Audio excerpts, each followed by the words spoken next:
Hello students, we are studying the second chapter of English Behive the Sound of Music, and we are studying about Evelyn Glennie, and she is Scottish and she is now UK based, and she is related to instrument, drum related instrument, and she is percussionist.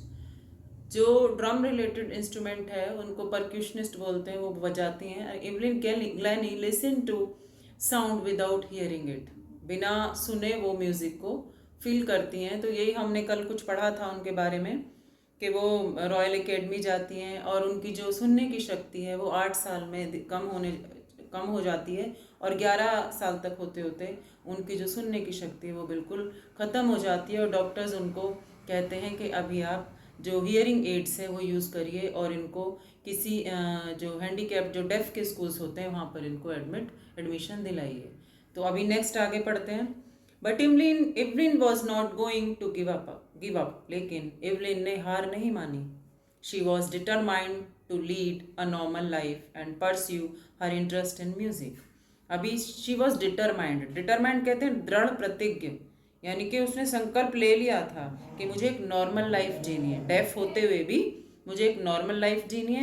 And pursue कहते हैं आगे बढ़ाना, और music में जो मेरा interest है उसको आगे बढ़ाऊंगी.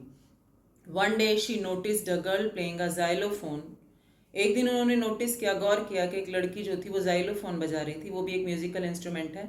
And decided that she wanted to play it too, और उन्होंने निश्चय किया कि मैं भी उसको बजाऊंगी या बजाना चाहती हूँ. Most of the teachers discourage her, but percussionist Ron Forbes spotted her potential.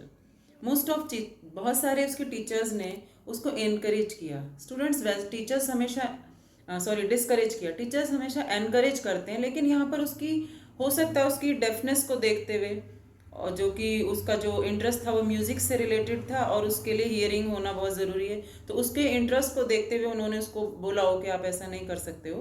तो most of the teachers discouraged her, but percussionist Ron Forbes spotted her potential. लेकिन जो परक्यूशनिस्ट थे, जो ड्रम इंस्ट्रूमेंट बजाते थे, रॉन फॉब्स, उन्होंने स्पॉटेड यानी पहचाना हर पोटेंशियल, उसकी क्षमता को उन्होंने पहचाना. He began by tuning two large drums to different notes, और उन्होंने दो ड्रम्स अलग अलग नोट्स के, अलग अलग टोन के उनके सामने रखे, उनकी ट्यूनिंग निकाली. And don't listen through your years, और उन्होंने एवलिन को कहा कि इनको अपने कानों से मत सुनो. Don't listen through your ears, he would say, वो कहा करते थे, try to sense it some other way, इसको एक दूसरे तरीके से अपनी सेंस के द्वारा सुनने की कोशिश करो. सेज इवलिन, इवलिन कहती है, सडनली आई रियलाइज्ड, अचानक मैंने महसूस किया कि I could feel the higher drum from the waist up and the lower one from the waist down. मैंने ये महसूस किया कि एक ड्रम जो मेरी कमर से ऊपर था मैं उसको सुन सकती थी, और एक ड्रम जो मेरी कमर से नीचे था अभी उसको भी मैं फील कर पा रही थी. फॉब्स रिपीटेड द एक्सरसाइज, और ये अभ्यास को फॉब्स ने रिपीट किया, बार बार कराया. एंड सून, जल्दी ही, Evelyn discovered that she could sense certain notes in different parts of the body. और बहुत जल्दी ही जो एवलिन थी वो इन ड्रम्स की नोट्स को अपनी बॉडी से फील करने लगी, सुनने लगी. I had learn to open my mind and body to sounds and vibrations. अभी एवलिन कहती हैं कि अभी मैंने अपने माइंड को ओपन करना सीख लिया था और इस साउंड को की वाइब्रेशंस को फील करना शुरू कर दिया था. The rest was share determination and hard work. अभी मैंने ये जो रिदम थी, जो ताल थी, जो म्यूज़िक था, उसको मैंने अपनी बॉडी की वाइब्रेशन से फील करना स्टार्ट कर दिया था. बट द रेस्ट, अब जो आगे जो बचा था, वॉज शेयर डिटर्मिनेशन, वो केवल मेरा डिटर्मिनेशन, मेरी दृढ़ संकल्प एंड हार्ड वर्क, और मेरी मेहनत पर डिपेंड करता था. ये इवलिन कहती हैं. Now fourth stanza. She never look back from that point onwards, और इस प्रगति के, इस इम्प्रूवमेंट के बिंदु से पीछे मुड़ के उसने कभी नहीं देखा. She turn the United Kingdom, toured the United Kingdom with a youth orchestra, and by the time she was 16. अब वो 16 साल की वर्ष हो गई थी, और उस समय उन्होंने इंग्लैंड का भ्रमण किया, टूर किया, किसके साथ? अपने यूथ ऑर्केस्ट्रा. यूथ ऑर्केस्ट्रा क्या होता है? जो एक म्यूजिकल ग्रुप होता है जिसमें सारे इंस्ट्रूमेंट होते हैं, जिसमें सिंगर होते हैं, जिसमें जो म्यूजिशियंस होते हैं, और वो यूथ्स का था, यानी सारे नौजवान थे, उनका ही ऑर्केस्ट्रा था, उनके साथ उन्होंने इंग्लैंड का भ्रमण किया।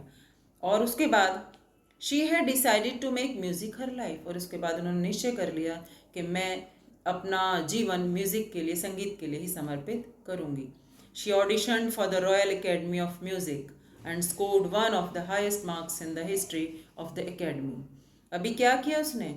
शी ऑडिशन, उसने रॉयल एकेडमी, जो मैंने पहले भी बताया था फर्स्ट स्टैंजा में कि रॉयल एकेडमी वहाँ का बहुत ही प्रतिष्ठित संस्थान था म्यूज़िक का, उसमें उन्होंने ऑडिशन दिया एंड स्कोर्ड, और सबसे वहाँ के उस इंस्टीट्यूशन के इतिहास में सबसे अच्छा प्रदर्शन किया और सबसे ज़्यादा अंक उन्होंने वहाँ पर प्राप्त किए। She gradually moved from orchestral work to solo performance. अभी ऑर्केस्ट्रा काम वो कर रही थी, धीरे धीरे उन्होंने अपना सोलो परफॉर्मेंस देना शुरू कर दिया, यानी कि जो म्यूजिशियंस थी, जिन इंस्ट्रूमेंट्स को वो बजाती थी, धीरे धीरे उन्होंने उनको अकेले परफॉर्मेंस देना शुरू कर दिया। And at the end of the 3 years course, और 3 साल के कोर्स के एंड में she had captured most of the top awards, और इन 3 साल में उन्होंने बहुत सारे टॉप अवार्ड्स जीते। तो स्टूडेंट्स, ये 2 स्टेंजा हमने कवर किए।